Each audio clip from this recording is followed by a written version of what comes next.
Bonjour à tous, j'espère que vous allez bien. Bon, l'équipe, moi, je vais vous montrer quelque chose de très intéressant. Bon, en temps réel, juste pour que vous compreniez comment ça fonctionne la partie psychologique en trading. OK? Ça, c'est le gold. OK? Ça, c'est ma compte. Moi, j'ai tout caché à haut parce que la dernière fois que je montrais ma compte, il y a un intelligent qui a essayé de rentrer et retirer de l'argent. Bon, ça peut arriver. Bon, c'est pas grave. On revient sur notre partie principale et je vous explique la partie psychologique de trading et comment il faut exécuter votre position ou votre trade en perfection. OK?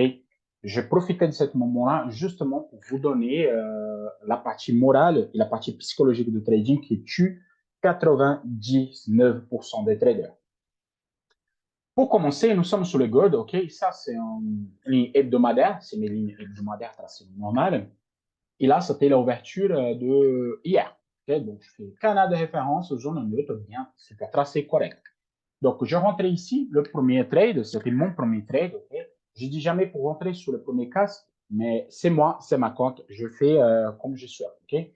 Donc, je rentre en position, hop, on a touché la ligne hebdomadaire, donc je sécurisé très rapidement mon trade, comme ça, je ne peux pas avoir de problème, un possible test et repartir dans le bas, avec un objectif, take de un niveau et take de deux niveaux. Attends, je vais prendre le niveau, comme ça vous allez comprendre. Ici, je mesurais, hop, je place vers là haut, la ligne verte, take de un niveau, la deuxième ligne verte, take des deux niveaux, take des trois niveaux, et ainsi de suite. OK? Juste pour que vous compreniez. Les vidéos doivent être très rapides.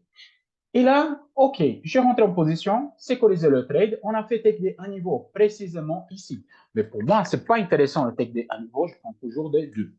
OK, il revient et il me sort un break-even. Vous dites, ah, mais c'est bon, vous avez de l'argent dans la poche, vous ne voulez pas clôturer. Non. Le break-even, il n'y a pas de souci. Donc, au moins, la réflexion, c'était quelle? Mon prochain point d'entrée, c'est supérieur la ligne hebdomadaire. Parce que s'il a retourné, et possiblement, vous pouvez casser les bas et continuer.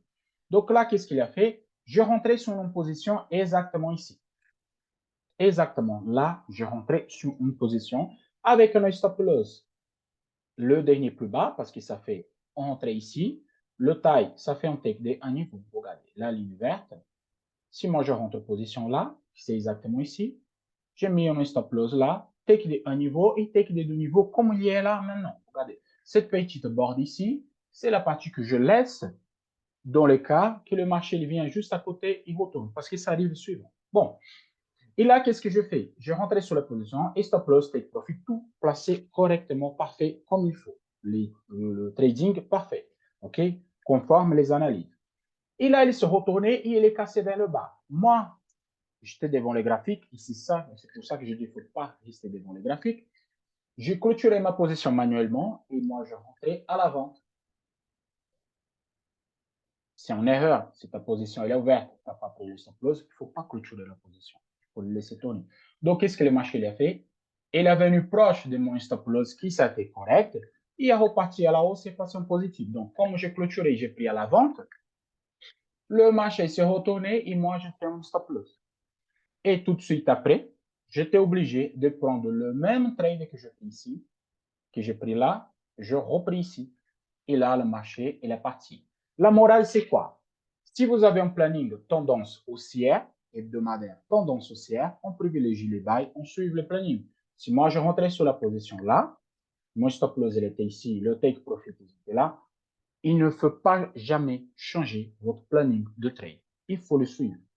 Donc, j'ai encaissé un stop loss pour rien.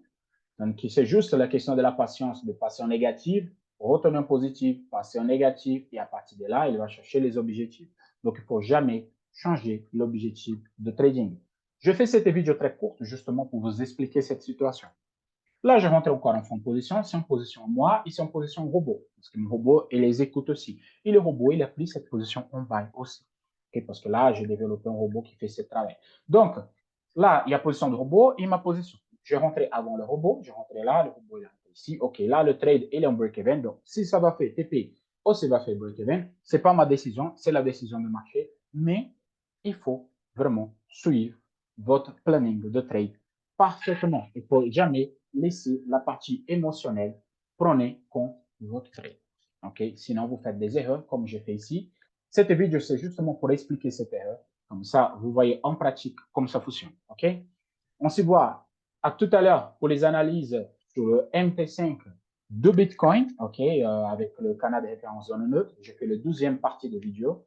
On se voit tout de suite sur MT5. À la prochaine. Ciao, ciao.